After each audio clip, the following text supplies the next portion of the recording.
오늘 이제 새벽기도 마지막 시간인데요. 특별 새벽기도 계속해서 이 예수님께서 가르쳐 주신 제자도에 관한 말씀을 오늘도 전하겠습니다.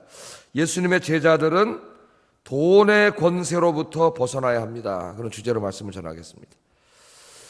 예수님의 제자들은 어떤 권세에서 벗어나야 된다고요? 돈의 권세, 돈. 그러니까 이 돈, 재물이라고 하는 것은 우리가 성경을 읽어보면은 하나님의 축복으로, 구약 성경에 보면은 하나님의 복을 받은 사람들의 그 외적인 모습이 외형적인 재산이 늘어나는 것으로 거부가 됐다든가 뭐 이런 쪽으로 많이 이야기가 돼요.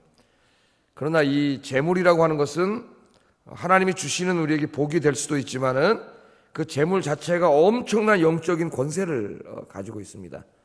이 돈이 가지고 있는 영적인 권세에 대해서 가장 신학적으로 깊이 있게 쓴 책이 그 프랑스의 신학자이며 사회학자인 그 자크 엘로이라고 하는 사람이 쓴 하나님이냐 돈이냐. 아마 이 책이 절판됐을 거예요. 굉장히 좋은 책인데 누가 좀 번역을 잘 해가지고 새롭게 한번 출판을 해야 될 아주 굉장히 가치 있는 책이에요. 하나님이냐 돈이냐. 이 돈이 가지고 있는 권세. 어떤 사람은 돈이 중립적이라고 이야기합니다. 물론 돈 그럼 중립적이죠. 돈은 그 자체가 선악을 판단할 수 없는 것인데, 그러나 중립적이라고 해도 맞을 수가 있지만 사실은 좀 더 신학적으로 깊이 들여다보면 돈이라고 하는 건 엄청난 권세를 가지고 있어요. 우리 인생 전체를 막 좌지우지할 수 있는 권세, 내 인생을 다 막 자기 마음대로 조종할 수 있는 권세를 가지고 있는 게 뭐냐면 돈이에요. 돈. 여러분 뭐 제가 신학 설명 안 해도 매일매일 여러분 느끼고 있잖아요. 돈이 엄청난 영적인 권세를 가지고 있다는 것. 그래서 성경에서도 돈이 하나님이 주신 복일 수도 있지만은 그것을 잘못 관리하면은 내 인생을 하나님으로부터 떠나게 하고 망가뜨리는 마귀의 도구가 될 수도 있습니다. 이 돈이 이중성을 가지고 있어요. 그래서 우리는 돈의 권세로부터 벗어나서 하나님께서 나에게 돈을 주신 이유와 목적을 깨닫고 그대로 하나님을 기쁘게 하는 대로 쓸 수 있어야 됩니다. 그런데 그게 쉽지 않아요. 왜? 돈이 엄청난 영적인 권세를 가지고 있기 때문에 오늘 말씀이 그것을 우리에게 보여줘요. 그래서 이 제자도의 가르침이 이제 막바지로 가는 때에 우리 인간이 어떻게 보면 가장 실천하기 어려운 그게 오늘 말씀일지도 모릅니다. 사실은 우리 인간이. 그래서 이 칼 마르크스는 인간을 움직이는 가장 강력한 동인은 돈이라고 봤는데 그런 면에서는 그가 잘 봤다, 정확하게 보고 있다, 그런 생각이 듭니다. 자, 예수님께서 이제 길을 가시고 계시는데 한 사람이 달려왔어요. 오늘 본문에 보면은 막 뛰어와가지고 무릎을 꿇었습니다. 예수님 앞에 무릎을 꿇었어요. 달려와서 무릎을 꿇고 얘기할 정도니까 뭔가 간절한 이야기를 하려고 그렇게 한 거죠. 그래서 뭐에 대해서 물어봤냐면은 영생을 얻는 방법에 대해서 물어봤습니다. 영생에 관심이 있으십니까? 이 땅의 삶에 우리가 관심이 많죠. 그죠? 이 땅의 삶의 질을 높여야 되고 내 노후도 이 땅 떠날 때까지 돈도 어느 정도 있어야 되고 편안하게 살아야 되고 우리 이 땅에 대한 삶에 관심이 많아요. 나 영생에 관심이 있습니까? 여러분 정말? 이거 죽어봐야 알지 뭐. 하여튼 이 땅에서 복 많이 주세요. 그렇게 생각할 때가 우리가 많죠. 영생에 대해서 질문을 했어요. 17절 한번 읽어보겠습니다. 17절 시작.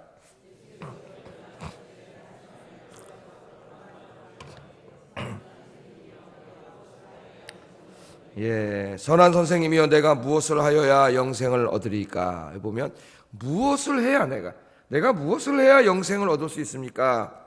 그렇게 질문을 했어요.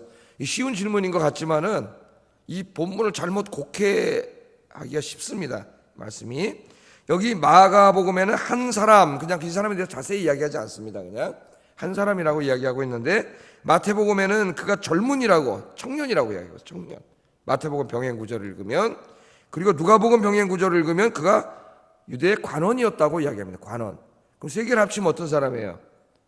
부자고, 그 다음에 젊고, 그 다음에 유대의 관원이에요.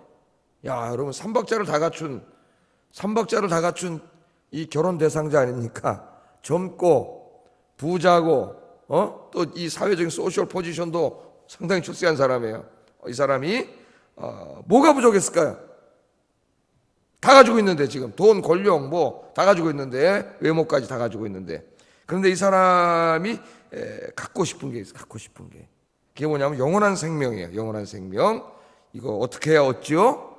그러니까 여기에 관심을 가졌다는 자체가 다 있는데, 돈도 많고 사회적으로도 성공 출세했고 뭐 얼굴 젊고 이런데 여기에 관심을 가졌다는 건 참 좋은 거예요. 영생. 자, 지금 이 사람이 질문한 것을 우리가 잘 알려면은 이 영생이 무엇인가를 알아야 됩니다. 영생. 그 영생, 가장 기독교 역사에서 가장 오해되어 왔고 잘못 이해된 이 말이 영생이란 말이에요. 영생. 그래서 영생 이게 조에 아이오니오스, 이제 헬라어는 그렇게 되어 있어요. 조에라는 말이 생명이라는 말인데, 이걸 이제 영어 성경에도 잘못 번역해서 eternal life, 영원히 사는 생명, 영원히 사는 거죠. 영원히 사는 거. eternal life. 그렇게 번역했는데 신학적인 오류예요. 잘못 번역한 거예요. 물론 영원한 삶이라는 의미도 없는 건 아니에요. 그런 의미가 있지만은 그걸 알기 전에 더 중요한 의미를 알아야 돼요. 이거는 이 life to come, 그러니까 이 올 세대의 삶이에요. 올 세대의 삶, 앞으로. 이 유대인들은 우리 기독교인과 똑같습니다. 이 역사를 어떻게 이해했냐면은 두 세대로 나눴어요. 역사를. 여러분 역사를 어떻게 이해하고 계세요? 이제 우리 기독교인이라면 그런 것을 생각을 하고 알고 살아야 돼요. 자기가 무지몽매하게 그냥 다니는 게 아니라, 유대인들 우리랑 똑같아요. 역사를 둘로 나눴어요. 그러니까 현세, 우리가 살고 있는 현 세대와 현 시대와, 그리고 앞으로 다가올 올 시대, 그러니까 미래 시대인데, 그냥 미래라 그러면 그냥 내일도 미래니까 그게 아니라 올 시대, 이렇게 나눴어요. 올 시대. 우리가 지금 살고 있는 이 시대를 뭐라 그래요? 이 역사를 현 시대. 그러나 역사는 우리가 지금 이 혈과 육으로 경험하고 있는 현 시대만 있는 게 아니라 어느 날 올 시대가 와요. 새 시대. 하나님께서 시작하시는 새 시대가 와요. 이 역사와는 전혀 다른 새로운 역사가 시작됨을 믿었습니다. 그래서 유대인들은 이렇게 생각했죠. 현 시대는 악과 불의가 가득해요. 이런 고민하는 사람이 많아요. 하나님 통치하시는데 왜 이 땅에 악과 불의가 가득하고, 왜 어떤 사람이 굶주리고 이런 사람들이 있고 범죄가 일어나고, 왜 이러지? 하나님 통치하시는데, 이런 생각을 우리 가질 수 있어요. 그러니까 이 현 시대는 하나님이 통치하심에도 불구하고 왜 이런 일이 벌어지느냐? 악과 불의가 가득해요. 또 착한 사람들이 고난을 받고 오히려 악인들이 벌을 받지 않아. 그렇죠. 우리 지금 경험하는 시대가, 여러분 선하게 살았다고 내가 그때서 부자 되고 잘 살고 이러지 않잖아요. 어때면 약삭 빠르게 살고 거짓말하고 겉모술수 쓰고 사기치고 이런 사람들이 더 잘 살아. 돈도 많이 벌고. 오히려 이런 사람들이 잘 되고 번창하는 일들이 막 벌어지고, 의인이 고난당하는 일들이 막 벌어져요. 그래서 성경에 이런 주제가 여러 번 다뤄져. 시편 73편이나 하박국이나 욥기나 의인에게 찾아오는 고난에 대해서 하나님이 설명해 주는 말씀들이 있죠. 그러나 이런 불의하고 모순된 시대가 계속되면 안 되죠. 하나님 다스리고 계신데 언젠가 하나님의 때가 되면 하나님의 사람이 와요. 여기 메시아라고 그들은 말했는데, 그러면 지금 이 현 세대, 이런 모순 왜곡된 이런 현 세대에는 종말을 구하고, 그 메시아가 가져오는 지금과는 다른 완전히 새 시대가 도래한다고 믿었어요. 그 새 시대가 오면은 이제까지 죽었던 의인들이 다 부활을 해. 새로 부활을 해. 새 생명을 줘요, 하나님께서. 그러니까 이거 바리새인들의 이 종말론이 거의 똑같아요. 왜냐하면 사도 바울 자체가 자신이 바리새인이었기 때문에 그 종말을 믿었어요. 부활을 하고, 그래서 하나님 새 시대를 만들면 악인들은 전부 하나님이 심판을 하고, 하나님의 말씀대로 순종한 의인들이 부활해서 다시 살아나고, 그걸 물론 민족적으로도 해석을 했지만 이스라엘이 번창하고, 그런 새 시대, 그걸 올 시대 그 나라가 올 거다. 그걸 지금도 기다리고 있습니다. 저 사람들이 아직 예수님이 오셨는데 예수님 안 믿으니까 지금도 저 사람 기다리고 있어요. 그 나라를 기다리고 있어요. 자, 그리고 그 나라가 왔을 때, 그 새로운 시대가 시작됐을 때, 그 나라를 누가 유업으로 받을 수 있는가? 바울서신에 보면 이 유업, 상속받는 용어로 많이 설명하죠. 천국을. 이게 다 바리새의 신학에서 온 거예요. 누가 유업으로 받을 수 있는가? 다시 말하면 그 나라가 이루어졌을 때 우리는 그게 뭐예요? 오늘 여기 뒤에 보면 뭐라 그러는 하나님 나라 그러죠. 하나님 나라, 혹은 우리가 더 익숙한 말로 하면 뭐라 그래? 천국. 천국은 오해하기가 쉬워요. 하늘에 있는 나라 그래갖고 천국이 어디 죽어서 우리 영혼이 가는 하늘에 있는 나라라고 이해할 수가 있는, 그렇기 때문에 오해하기가 쉽고, 하나님 나라란 말이에요. 이 나라를 누가 위협으로 받을 수 있는가? 그 나라가 왔을 때 그 나라에 누가 들어가서 살 수 있는 그 생명을 받을 수 있는가? 지금 이 육신, 이 생명 가지고는 못 살, 죽었으니까. 부활해야 거기에 생명을 얻으니 그 생명을 누가 얻을 수 있는가? 이게 유대인의 관심사예요. 그 해답은 유대인들 사이에서도 몇 가지 분파에 따라 달라질 겁니다. 율법을 열심히 지키고 그렇게 해야 그 나라의 생명을 얻는다, 이렇게 가르치는 사람도 있고, 또 저 쿰란파 같은 사람들은 우리 분파에 들어와서 여기에 속해야 그 나라에 들어가 생명을 얻는다, 이렇게 하는 사람도 있을 거예요. 자, 여러 가지 가르침이 있는데 오늘 이 청년이 와서 예수님에게 물어보는 거예요. 어떻게 해야 그 나라에 들어가서 그 나라의 생명을 얻을 수 있는가? 우리 용어로 말하면, 쉽게 말하면 뭐예요? 어떻게 천국 갈 수 있는가? 간단하게 말하면, 그렇게만 말하면 사실은 이제 신학적인 중요성이 많이 떨어지기 때문에 제가 설명을 한 거예요. 자, 어떻게 그런 생명을 얻을 수 있습니까? 여러분, 이제 우리 예수님 재림하시면 이 인간의 역사는 종말을 고하고 이 역사 안에 새로운 역사가 시작되죠. 그걸 우리 하나님 나라라 그런다 그랬어요. 하나님 나라가 여기서 시작이 되는데, 그 나라에서 살고 싶습니까? 눈물도 없고 죽음도 없고 죄도 없고 고통도 없고, 그죠? 다툼도 없고 늙지도 않고 병들지도 않고 행복이 가득한 그 나라 살고 싶으세요? 여기 뒤에 좀 있으면 다 부시고 아파트 신다 그러는데, 이 뒤에 부시고 아파트 살고 싶습니까? 살고 싫으신 모양이네. 아멘 하면 내가 살게 될지어다 그러려고 했는데, 여기 한 10억 될 텐데 아멘을 하세요. 아멘. 그 하나님 나라에 우리 가고 싶잖아요. 그 나라에 살려면 어떻게 살아야 되느냐? 우리도 그런 생각을 가지고 있어요. 오늘 예수님이 이렇게 대답을 하십니다. 19절, 그 나라에 살려면 어떻게 해야 되느냐? 읽어보겠습니다. 시작.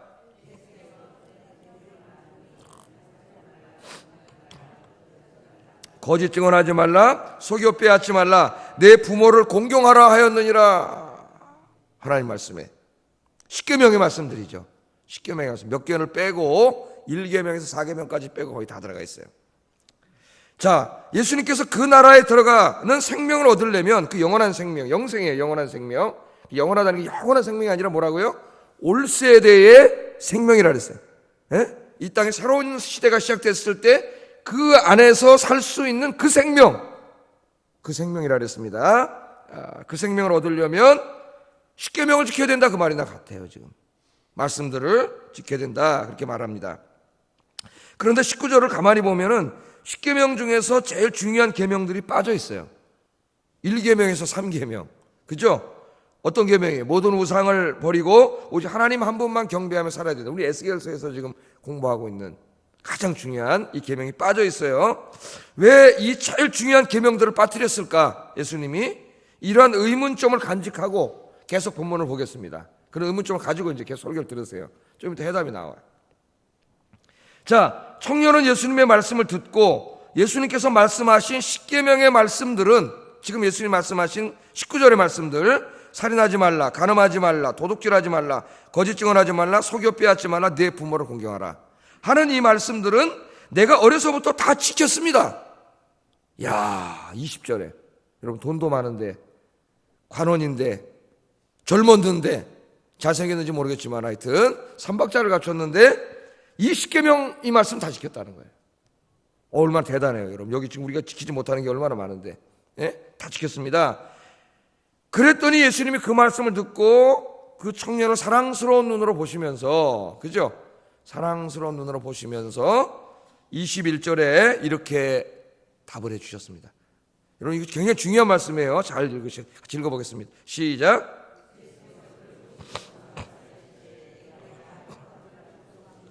가서 내게 있는 것을 다 팔아 가난한 자들에게 주라. 그리하면 하늘에서 보화가 내게 있으리라. 그리고 와서 나를 따르라. 이렇게 말씀을 합니다. 우리에게도 하시는 말씀이에요. 지금 똑같이 예수님께서는 부자 청년에게 다 지켰다 그러니까 아니라는 거예요. 너에게 부족한 게 있어요. 부족한 게. 그게 뭐냐면은 네 소유를 팔아서 가난한 자에게 나눠주지 않았다는 겁니다. 어려운 이웃들이 주변에 많은데, 약간 이 청년이 누구라 그래? 돈이 많아요, 적어요? 많아요. 부자예요. 그런데 내 십계명 아까 그 말씀 지켰습니다 그랬더니 아니라는 거예요. 네가 안 지켰다는 거예요. 제일 중요한 거 하나를 안 지켰어요. 그게 뭐냐면은 네 부자인데 그 돈을 가난한 사람에게 나눠주지 않았다는 거예요. 그렇게 말합니다. 자, 예수님의 말씀의 핵심이 무엇입니까? 제가 오래전 이야기지만은 우리나라 어떤 기독교 신문에서 글을 하나 달라 그랬고 이 본문에 대해서 제가 글을 써서 이만큼 신문에 기독 신문에 냈더니 질문이 막 들어와요. 목사님은 행위로 구원받는다는 얘기입니까? 구제하지 못하면 천국 못 갑니까? 이 글을 잘 이해하지 못하고 이렇게 좀 질문하는 사람들이 있어요. 질문하는 사람. 자, 잘 들으세요. 이 부자 청년은 십계명의 계명들을 하나하나 문자적으로 지켰는지는 모르지만 십계명의 근본적인 정신을 지키지 않았어요. 가르침. 우리가 이럴 수 있습니다. 신앙생활이 바리새인들처럼. 그 십계명의 핵심이 뭐냐면은 하나님 사랑과 이웃 사랑이에요. 하나님 사랑과 이웃 사랑. 네 마음을 다하고 목숨을 다하고 힘을 다하고 뜻을 다해 주 너의 하나님을 사랑하고 네 이웃을 네 몸과 같이 사랑하라. 이것이 율법과 선지자의 강령이니라. 예수님 다른 곳에 이렇게 얘기했죠. 우리가 듣기 싫으면 안 들어요. 사람들이 부자들은. 예? 제가 옛날에 어떤 게 강도사 때인가 전도사 때가 설교하는데 부자들이 많았어요. 부자들이 많으니까 이런 설교하면 얼굴이 뻘개지고 머리 숙이고 잘 안 들으려고 그래. 왜? 이 청년하고 똑같으니까. 청년하고. 자, 이웃사랑과 하나님 사랑이. 그런데 이 청년이 부자예요. 십계명을 제대로 깨닫고 실천했다면은 이 사람 지금 자기의 소유로 가난한 이웃들을 분명히 도와줬을 겁니다. 이 정신을 깨달았다면. 그러나 부자 청년은 십계명을 거달기로만 지켰고 십계명을 주신 하나님의 말씀, 하나님도 거달기로만 믿었어요. 이 청년은 실제로 십계명 하나하나 지켰는지 모르지만 하나님을 사랑한 게 아니라 하나님보다 뭘 더 사랑하고 있어요? 돈을 더 사랑하고 있어요. 돈을 사랑했습니다. 하나님의 말씀보다 돈을 더 사랑했기 때문에 자신을 위해서 돈을 모으고 쓰는 데는 열심이었지만 가난한 이웃들을 나누어주고 돌보는 데는 관심을 갖지 않았습니다. 십계명 지켰을까요? 안 지켰을까요? 이 사람이 가장 중요한 정신을 지키지 않고 있어요. 지금 예수님 말하는 거예요. 너의 그러한 삶은 결국 하나님보다 돈을 더 사랑한 거예요. 왜? 하나님 말씀이 이웃사랑인데 나눠주라 그랬는데 안 나눠주니까 왜? 하나님 말씀보다 돈이 더 위에 있으니까요. 아까우니까 안 준 거죠. 결국 이 청년은 자신이 십계명을 지켰다고 했지만은 돈에 대한 욕심과 탕욕에 빠져서 하나님보다 돈을 더 사랑했습니다. 그러니까 이 사람은 지금 뭐예요? 계명을 지켰다고 자신 있게 얘기하지만은 돈을 하나님으로 섬기는 우상숭배자예요. 우상숭배자. 이 우상숭배하는 그리스도인들이 많아요. 그걸 몰라요. 자기가 얼마나 지금 큰 죄를 짓고 있는지. 자, 우상숭배를 한 거예요. 그러니까 예수님께서 말씀하신 거예요. 이렇게 말씀한 거죠. 네가 올 시대, 즉 하나님의 나라에서 살 수 있는 그 생명을 얻기를 원한다면은 돈의 권세에서 벗어나야 돼. 돈의 통치를 받는 사람이 아니라 하나님의 통치를 받는 사람이 되어야 되는 거예요. 돈이라고 하는 우상을 버리고 진정으로 하나님만을 섬기며 예배하고 살아야 된다는 겁니다. 돈의 권세에서 벗어나는 길이 뭐냐? 하나님의 말씀에 순종하여 네가 가지고 있는 그 엄청난 돈이 지금 너를 지배하고 이끌어가고 있는데 그 돈을 네 재산을 팔아서 하나님 말씀대로 가난한 이웃들에게 나누어 주는 거예요. 예수님이 그걸 요구하시는 거예요. 그래야 네가 돈의 권세에서 벗어난 것이다. 그렇게 주님이 이야기합니다. 이제 이 부자 청년은 선택의 기로에 놓여 있습니다. 무엇을 하여야 영생을 얻으리까? 그 올 시대 하나님 나라 천국에서 살 수 있는 생명, 우리나라 천국에 가고 싶어요. 내가 무엇을 해야 될까? 예수 믿으면 된다. 우리 그렇게 배웠죠. 이거 맞아요. 예수 믿으면 된다. 그 틀린 말이 아니에요. 그러나 예수님께서 정말 예수님을 믿는 것, 정말 하나님을 믿는 게 뭔가를 우리에게 가르쳐주고 있습니다. 청년은 선택해야 돼요. 돈을 택할 것인가? 하나님을 택할 것인가? 둘 다 택하면 안 됩니까? 둘 다 사랑하면 안 됩니까? 둘 다 사랑할 수 없습니다. 여러분, 예수님 분명히 말씀했죠. 하나님과 돈은 겸하여 섬길 수 없고 겸하여 사랑할 수 없어요. 돈을 사랑하는 사람은 하나님을 사랑할 수 없습니다. 거짓말이에요. 돈을 사랑하는 데는 하나님도 사랑해? 거짓말. 이거 있을 수 없어요. 하나님을 사랑하는 사람은, 진짜 하나님을 사랑하는 사람은 이 청년처럼 돈을 사랑하지 않아요. 그렇기 때문에 돈이 있어도 하나님의 사람은 다 가난하게 살아야 된다는 게 아니라 돈이 있어도 돈의 지배를 받지 않아요. 진짜 하나님을 사랑하는 사람. 왜? 이 돈을 다 하나님 기뻐하시는 대로 써요. 가난한 사람 나눠주기도 하고 주님을 위해서 쓰기도 하기 때문에 돈의 권세에 지배받지 않는데, 하나님을 믿는지 돈을 믿는지 헷갈리는 사람은 항상 돈의 지배를 받아요. 하나님 말씀 필요 없어요. 왜? 아니, 돈이 아까운데, 내 돈인데 지키지 않아요. 지키지 않습니다. 자, 부자 청년은 선택해야 됩니다. 하나님을 섬길 것인가, 이 땅에서 부자로 살다가 하나님 나라에서 배제될 것인가, 아니면 돈의 권세에서 벗어나 자신의 소유를 가난한 이웃에게 나누어주고 하나님 나라의 축복에 참여할 것인가. 선택해야 합니다. 선택. 분명히 선택해야 돼요. 네가 돈을 섬길 것인가, 하나님을 섬길 것인가. 나의 하나님은 돈인가, 야훼인가. 성경은 선택하라고 이야기합니다. 둘 다를 잡았다 하는 것은 바로 구약의 우리 에스겔에서 배우는 혼합 종교의 길로 들어간 거예요. 그거는 하나님 믿는 게 아니에요. 예수님께서는 돈과 하나님은 절대로 겸하여 섬길 수 없다, 그렇게 이야기했습니다. 오늘 이 예배에 오신 여러분들은 하나님의 말씀에 순종해서 돈 사랑하지 말고 하나님 사랑하시는 여러분 되기를 주의 이름으로 축복합니다. 하나님께서 주신 재물을 이제 깊이 생각하면서 하나님이 기뻐하시는 일에 다 드릴 수 있는 여러분 되시기를 주의 이름으로 축복합니다. 오늘 부자 청년은 예수님의 말씀을 듣고 슬픈 기색을 띠고, 잘 들어보세요. 나 그거 분명히 봤어요. 그 사람 얼굴에서 슬픈 기색을 띠고 근심하여 돌아갔습니다. 정말 그렇게 돌아가더라고요. 슬픈 기색을 띠고 근심하여 돌아가더라고요. 왜? 줄 마음이 없기 때문에, 하나님 앞에 드릴 마음이 없기 때문에. 마가는 그 청년이 그렇게 행동한 이유를 그가 재물이 많았기 때문이라고 부연 설명하고 있습니다. 이 청년은 결국 돈의 권세에서 벗어나지 못했고 하나님보다 돈을 택했고, 그는 돈을 하나님으로 섬기는 우상 숭배자이므로 하나님 나라의 축복에 참여하지 못할 것입니다. 우상 숭배자 어떻게 하나님 나라의 축복에 참여해요? 예수님께서는 오늘 아침 우리에게 결단하라고 이야기하세요. 결단.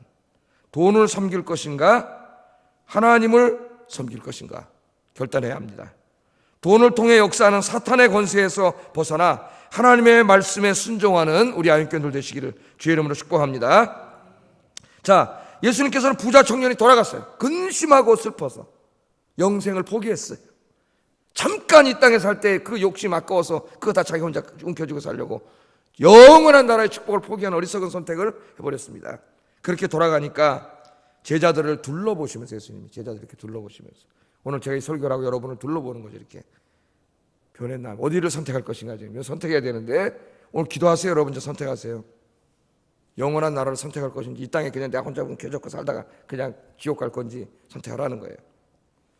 뭐라고 말씀하시냐면, 재물이 있는 자는 23절에 하나님 나라에 들어가기가 심히 어렵도다.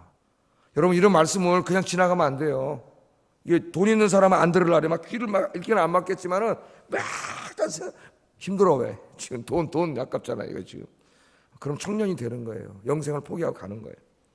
심히 어렵다, 예수님은 그랬어요. 심히 어렵다. 이걸 왜 다르게 해서 그래? 그냥 말. 부자는 천국에 들어가기가 심히 어려워요. 그랬더니 제자들이 이 말씀을 듣고 깜짝 놀랐어요. 오늘 본문에 깜짝 놀라가지고, 왜 놀랐어요? 자신들은 이제까지 부를 하나님의 축복으로 여기며 살았습니다. 구약의 가르침을 반쪽만 이해해가지고 하나님의 축복으로 여겼어요, 부를. 그런데 예수님께서 부자는 하나님의 나라에 들어가기가 심히 어렵다고 이야기해요. 심히 어렵다고. 그런데 부자가 되려고 그래. 부자가 되게 해달라고 기도해요. 여러분 그렇게 기도하십니까? 부자가 되게 해달라고 기도하기 전에 예방 기도를 먼저 해야 돼요. 어떤 기도를 먼저 해야 돼요? 돈보다 하나님을 더 사랑하는 믿음을 주세요. 그 기도를 한 다음에 그 기도를 하세요. 그런 믿음이 없이 부자가 되면은 천국에 들어가기가 심히 어려운 사람이 돼요. 심히 어려운 사람. 굉장히 위험한 걸 달라고 기도하는 거예요. 지금 부자가 되려고 하는 사람들. 제자들이 놀라는 것을 보시면서 예수님은 부자가 하나님 나라에 들어가기가 어렵다는 것을 더 실감나게 이야기합니다. 더 실감나게. 읽어볼까요? 24절, 25절 읽어보겠습니다. 시작.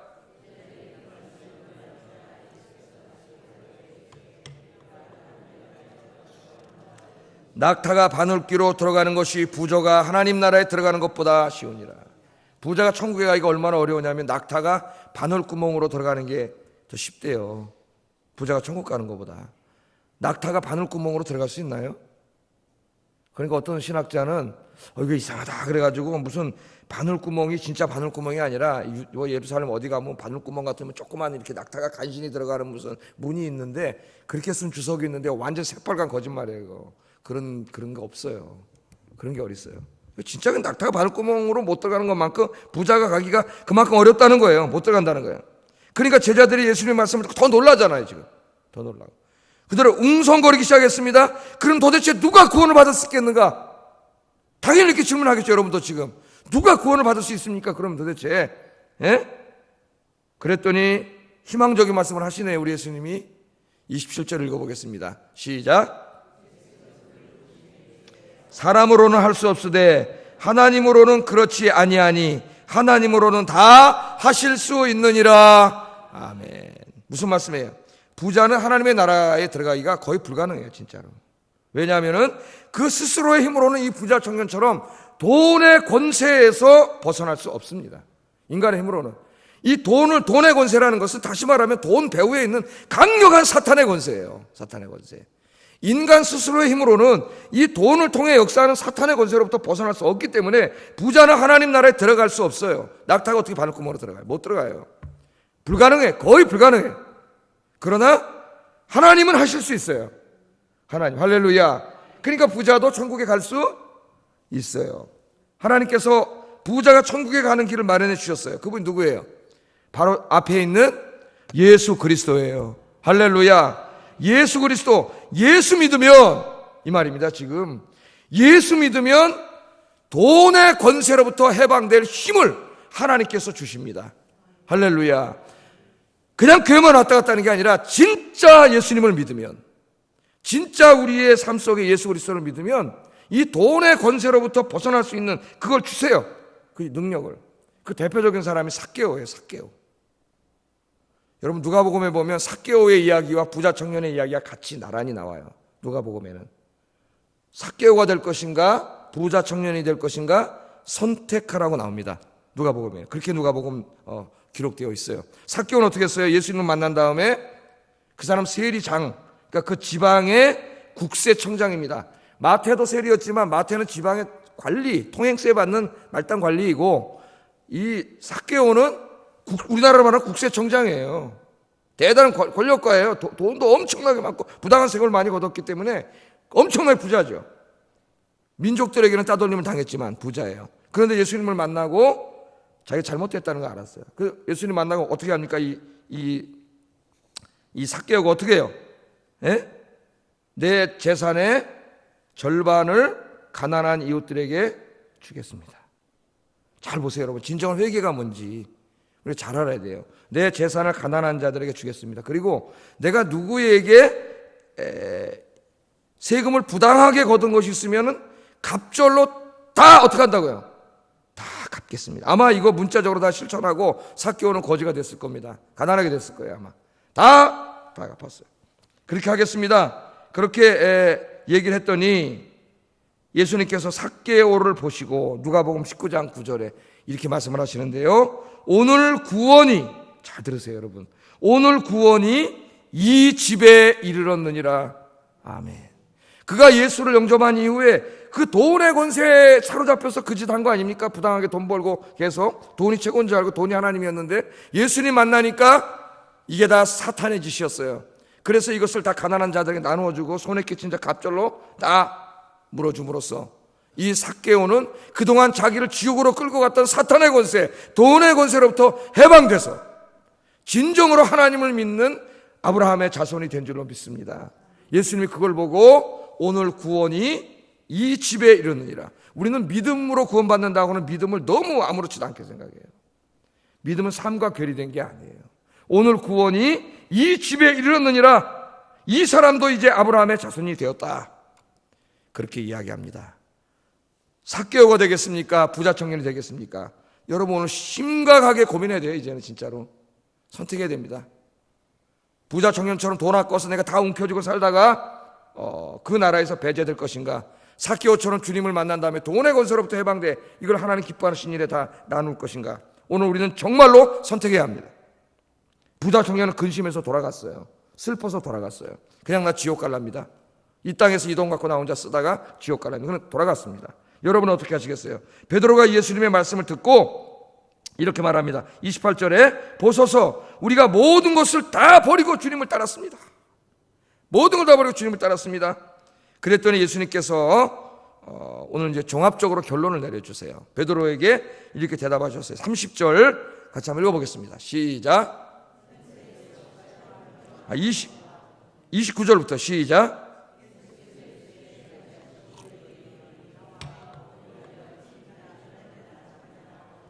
아버지나 자식이나 전토를 벌인 자는 현세에 있어 집과 형제와 자매와 어머니와 자식과 전토를 100배나 받되 박해를 겸하여 받고 내세의 영생을 얻지 못할 자가 없느니라.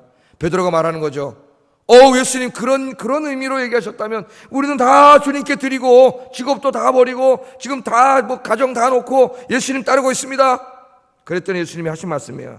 나와 복음을 위하여, 여기 줄쳐놓으세요 여러분. 위하여는 뭐예요? 이제 앞으로 내 인생을 어떻게 살아야 되는가 합니다. 나와, 나는 누구예요? 예수님이죠. 나와 복음을 위하여, 핵심이에요. 집이나 형제나 자매나 어머니나 아버지나 자식이나 전토를 벌인 자는 현세에, 지금 이 현세에 있어 집과 형제와 자매와 어머니와 자식과 전토를 100배나 받되 모두 받아요? 박해도 겸하여 받고. 하나님 복도 주시지만 주의 일하다 보면 박해도 받나요? 박해도 받고 내세, 아까 그 영생이 바로 이 내세예요. 다가올 세대, 여기서 영생을 얻지 못할 자가 없느니라. 아멘. 이 말씀들을 우리 하나 굉장히 중요한 말씀이기 때문에 깊이 묵상을 해야 됩니다. 예수님은 단지 돈만이 아니라 하나님을 섬기는 데 방해가 될 수 있는 모든 것들로, 모든 것의 권세에서 벗어나야 된다고 이야기해요. 돈만이 아니라 넓혔어요. 모든 권세, 우리를 지배할 수 있는. 예수님의 제자들은 예수님과 복음을 위하여 집과 형제와 어머니와 아버지와 자식과 전토를 벌일 수 있어야 된다. 그렇게 말합니다. 여기 버린다는 거는 아버지 엄마하고 다 내팽겨치고 모르겠다 불효를 하라는 게 아니라, 여기 버린다는 것은 진짜 버린다는 말이 아니라 우선순위의 문제입니다. 우선순위의 문제. 예수님을 섬기고 복음을 전하는 일보다 어떤 일도 더 앞서는 일이 있어서는 안 된다 그 말이에요. 앞서는 일이 있어서는 안 된다. 여러분 그렇게 하고 계십니까? 예? 이처럼 예수님과 복음을 내 인생의 제일 중요한 과제로 제일 최우선권에 놓고 그렇게 사는 사람들은 현세와 내세에 큰 복을 주시겠다고 약속을 하셨어요. 우리 주님께서. 현세에는 뭘 주신다고요? 예? 예수님과 복음을 위해 내가 드린 집, 전토, 그럼 드린 거 있어요? 100배를 갚아주실 것이고, 100배. 100배를 받은 사람 누구예요? 구약에. 예, 오늘은 여러분 좀 설교를 들으세요. 오늘 이제 마지막 제자 훈련, 이 마지막, 예? 이삭이지, 이삭. 예? 100배, 제 월급이 100만 원이에요. 100배 받으면 얼마 될까요? 1억 원입니다. 100배 그럼 별거 아닌 것 같죠? 제 월급이 500만 원이에요. 100배를 받으면 얼마가 되겠어요? 5억 원이에요. 5억 원. 예? 5억. 그렇게 되는 거예요. 100배를 받고 어머니, 아버지, 형제도 자매도 100배를 받아. 그러니까 이 100배가 문자적이 아니라는 걸 우리가 알 수가 있는데, 이거는 굉장히 이렇게 풍성함을 나타내는 상징적인 숫자겠죠. 풍성함. 아니 목사님, 집과 전토를 100배 풍성하게 하나님이 갚아주신다는 거, 내가 주님을 위해서 드리면 하나님이 풍성하게 갚아주신다는 거는 이해가 되는데, 아니 아버지, 엄마, 형제, 자매를 100배로 준다는 말은 뭐예요? 내가 다른 내 가정보다도 주님의 일을 앞서 세우면 100배로 준다고? 그럼 아버지가 100명이 됩니까? 엄마 100명 되면 계속 엄마 아버지 이혼해서 100번 결혼해야 되나? 어떻게 되는 거예요? 여기 엄마 아버지 형제 자매가 100배가 된다는 말은, 그렇게 우리가 주님을 섬기고 열심히 복음을 전하면 우리의 어떤 새로운 가족들이 막 늘어난다는 말씀이에요. 새로운 가족들이. 그죠? 예? 여러분 전도해 보세요. 지금 여기 옆에 있는 분들 다 가족이에요. 하나님 나라에. 이 땅의 가족은 잠깐일 뿐이에요. 예? 잠깐이야. 하나님 나라에 임하면 영원한 가족은 이제 혈육 관계가 아니에요. 예수 믿는 믿음에 의해서 결정되기 때문에 우리가 다 가족이에요. 가족. 그러니까 내가 복음 자꾸 전하면 예수 믿는 사람들이 자꾸 늘어나면 내 주변에 새 가족이 계속 늘어나겠네. 개 가족이. 그래서 여러분 때문에 예수 믿은 사람이 나중에 감사해가지고 여러분 섬겨요. 밥도 한 그릇 사주고, 그분이 기도도 해주고 나 구원해준 사람이라고 그 얘기를 하시는 거예요. 지금 100배나 주신다. 이 땅에서. 여러분 이제 새생명 축제가 얼마 안 남았는데 그런 축복을 누리시기를 주의 이름으로 축복합니다. 내가 막 열심히 전도해가지고 내가 전도한 사람, 구원받은 사람이 내 주변에 막 있어가지고 교회만 오면 어우 저 집사람이 나 전도해서 나 예수 믿게 됐어. 막 그래 어깨도 한 목 주물러주고 엘리베 가서 커피도 한 잔 사주고 막 이런 얘기를 하는 거예요 지금 예수님께서. 100배. 그냥 너희가 주님 앞에 집과 전토 드린 거 다 드렸어? 걱정 마. 어떻게 하나님이 다 채워주신다는 거예요. 할렐루야. 믿습니까? 이걸 믿는 게 믿음이지. 현세에 다 주신다 그랬어요. 내세에는 뭘 주세요? 영생을 준다 그랬잖아요. 지금 이 사람이 질문한 그 주님이 이 땅에 이루실 하나님 나라에 들어가서 살 수 있는 영원한 생명, 그런 의미에서는 영생이라고 해도 돼요. 영원한 생명을 주신다. 오늘 예수님이 그랬죠. 이걸 받지 못할 자가 없다는 거예요. 그렇게 사는 사람은. 오늘 주님이 그렇게 오늘 약속을 해주셨습니다. 자, 이 말씀을 하시면서 31절에 이 말씀을 하셨어요. 이게 이제 마치고 설교 기도하겠습니다. 같이 읽어보겠습니다. 시작.